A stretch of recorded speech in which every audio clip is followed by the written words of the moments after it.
It was 1969 in Milwaukee, Wisconsin, and I was a flower child, the real deal. And my cousin's wife and their 6-month-old baby were staying with me, and he sent her a package in the mail that contained pot for her to sell and get a plane ticket or bus ticket back. This is Meridy Volz. In 1969, she was 21 years old and, like she said, a big hippie, really into pot. Her cousin was also a big hippie, living in Berkeley, and he'd mailed 4 pounds of pot to his wife, Patricia. But he didn't address the package to her. That was too risky. So he addressed the package to his own baby. Meridy drove Patricia and the baby to the post office to pick it up. My cousin's wife went in, got the package from the post office, and when she came out to the car where I was waiting, she offered me either the baby or the package, and I took the package. And we were surrounded by Vice Squad with guns drawn. And I also had 3 joints, 4 roaches, and 2 seeds in my purse. They were taken into custody and strip searched. A police officer placed the package in front of Meridy and told her to open it. She looked down at the package and then back up at the officer and said, "I can't open that. It's not addressed to me." And so I refused because it wasn't addressed to me. But you knew what was inside. I did. But the package wasn't addressed to me, so it didn't seem like I should open the package. That's pretty clever. Right. That would have been a federal offense right there. And so I refused, and he ended up opening the package himself. Their mugshots were printed in the Milwaukee Journal the next morning under the headline, "Mail Contains Drug, Young Women Seized." In the mugshots, her cousin's wife is smiling. Meridy is not. You'd think that wouldn't be front-page news. It was in Milwaukee, and it was a felony. 1969. There was a whole different feeling in the air about people who used pot. Their bond was set at $250, and when they did go to trial, their lawyer argued that it was illegal for the police officer to open the package because it was addressed to someone else, even though that someone else was a little baby. According to the trial transcripts, the judge said, quote, "I don't buy that, by golly." But in the end, it worked. The case against the 2 women was dismissed. She was warned that the police would be watching her very closely, and so Meridy left Wisconsin and moved to San Francisco, a nice Midwestern girl no one would expect to become a serious marijuana distributor. They called her the original Brownie lady. I'm Phoebe Judge. This is Criminal.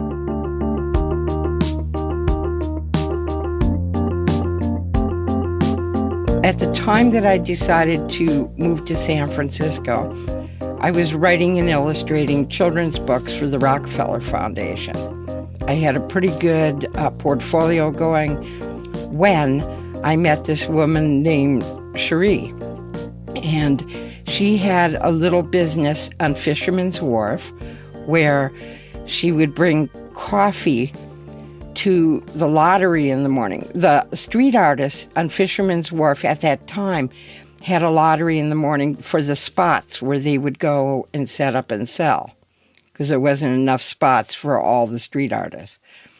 And she would bring coffee, a big urn of coffee, and she baked little breads like pumpkin bread and different sorts of bread. And then she had just 12 pot brownies that she had in a special bag.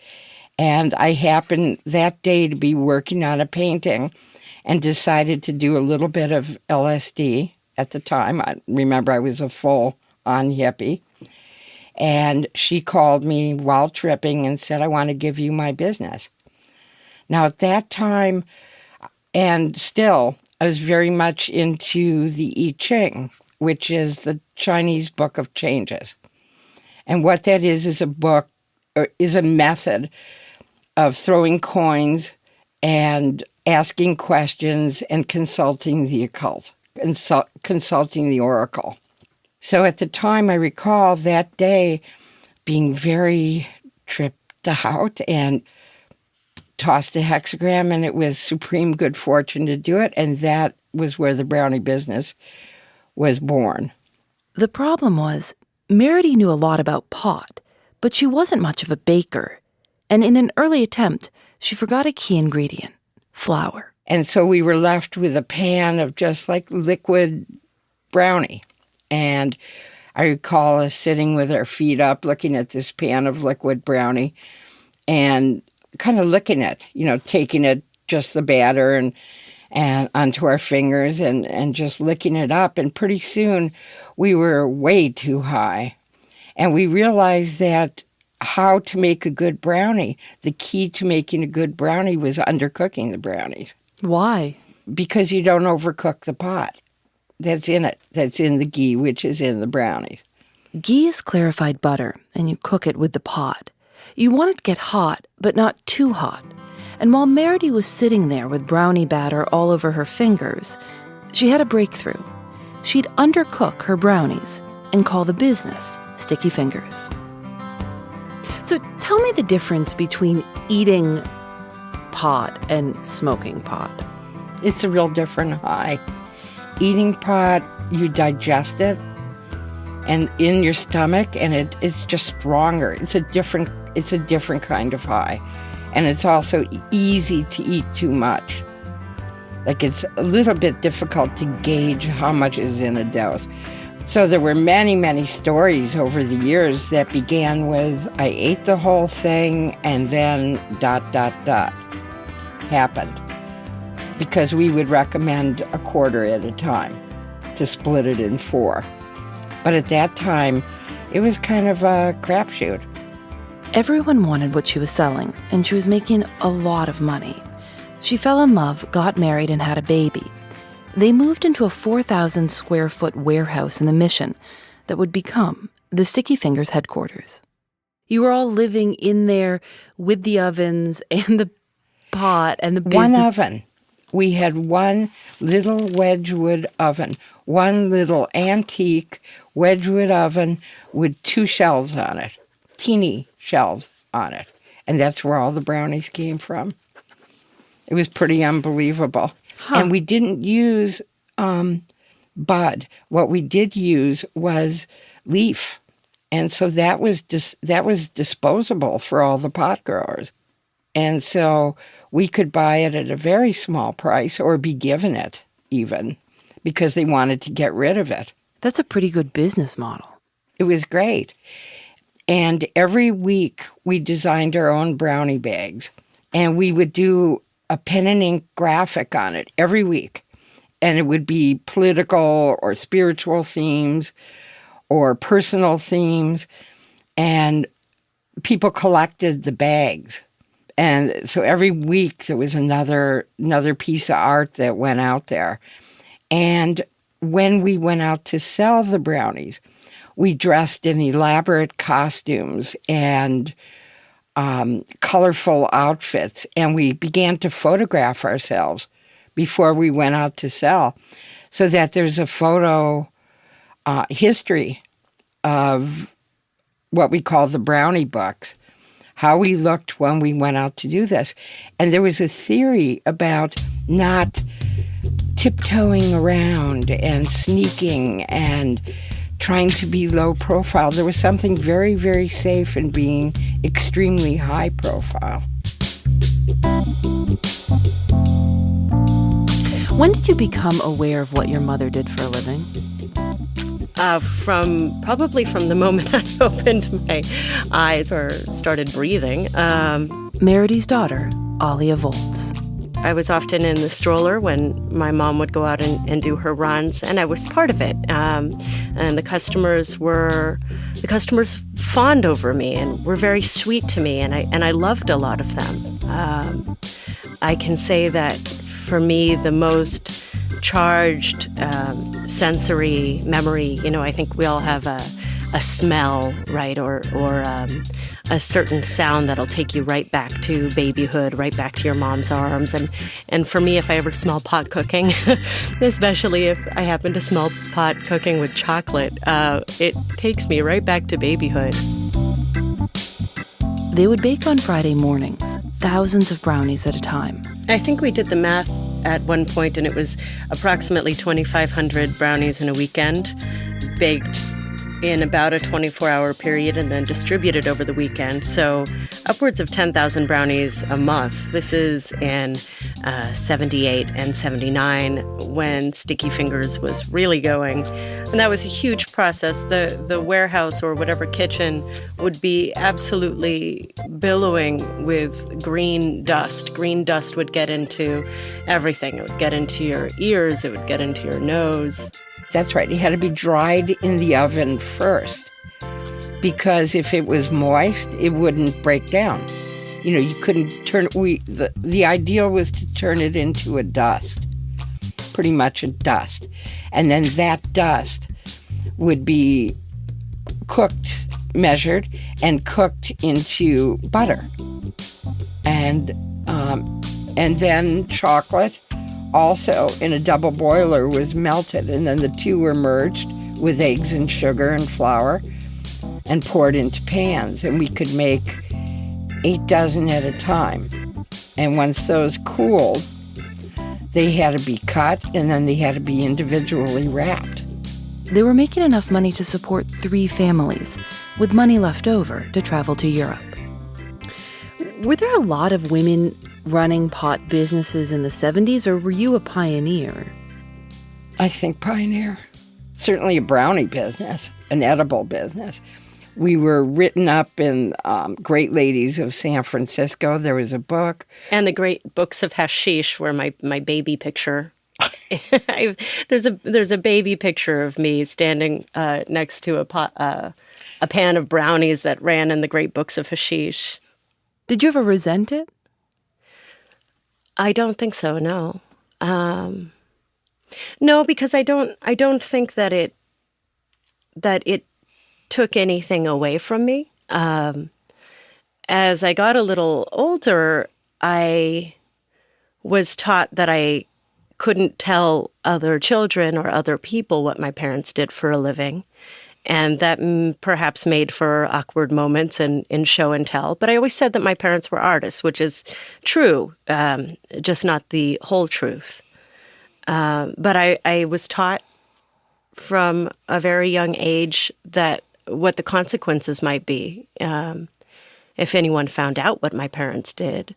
So I did learn to keep that secret, and I don't think I ever spilled it. That's kind of a lot for a little kid to have to hold on to. If this comes out, then my parents are going to maybe go away. I suppose so. At the same time, they were so confident that they wouldn't get busted that I think that trickled down. My parents were not living in fear.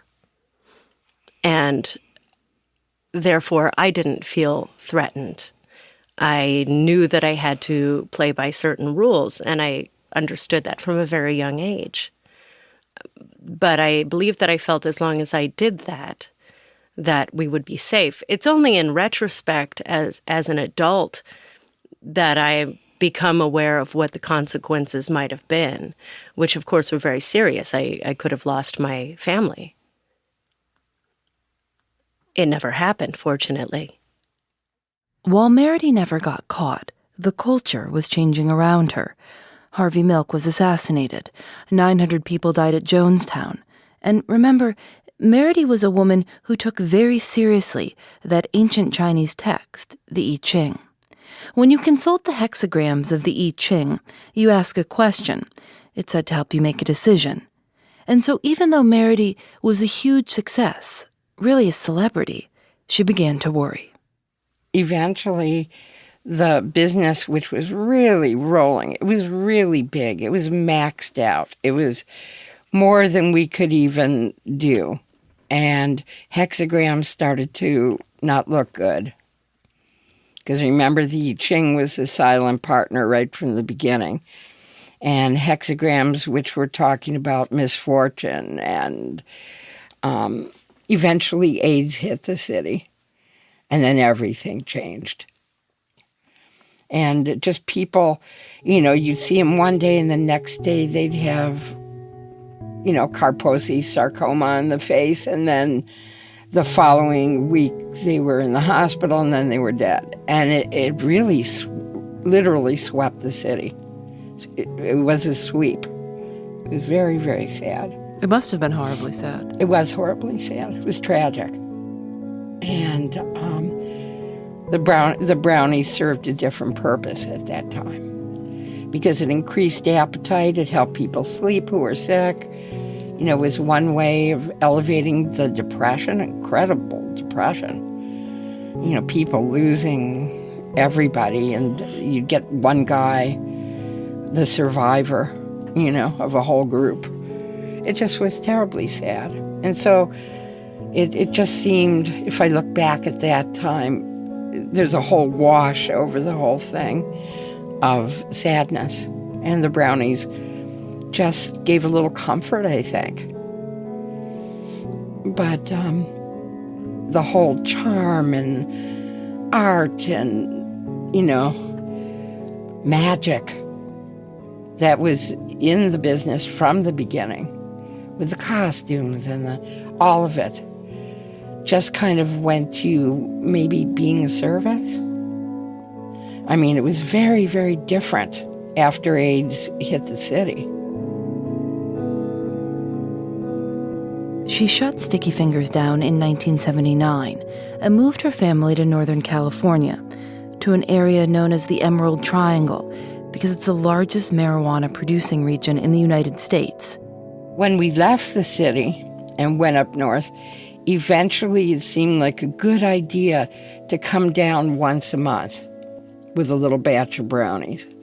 And that was nice, because it could make just a little bit of pocket change and then go back up north and be in the country. And eventually, that phased out and my life went on without the brownie business.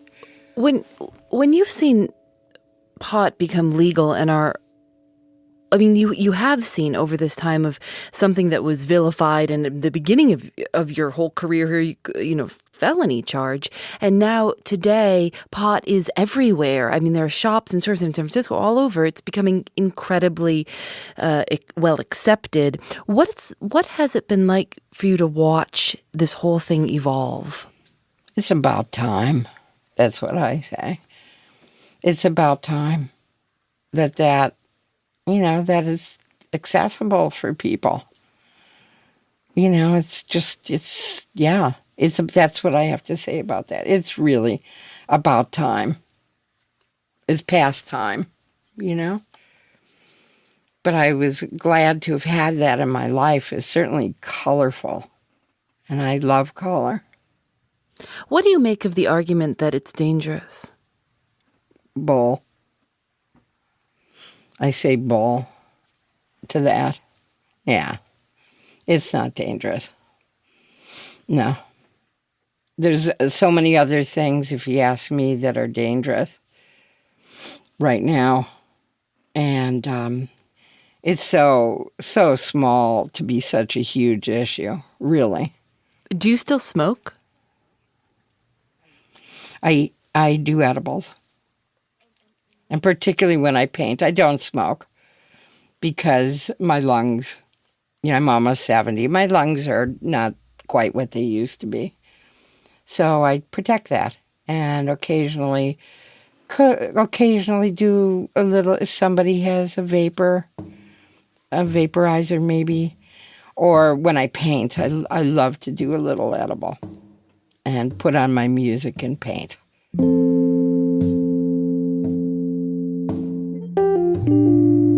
When word got around that the original Brownie lady was getting out of the business and leaving San Francisco, she says a lot of people tried to buy her recipe. She wouldn't sell.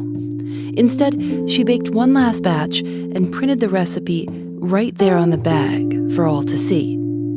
Below the recipe, it says, "Power to the people." And right on top, in big letters, she wrote, Give it up, and you get it all.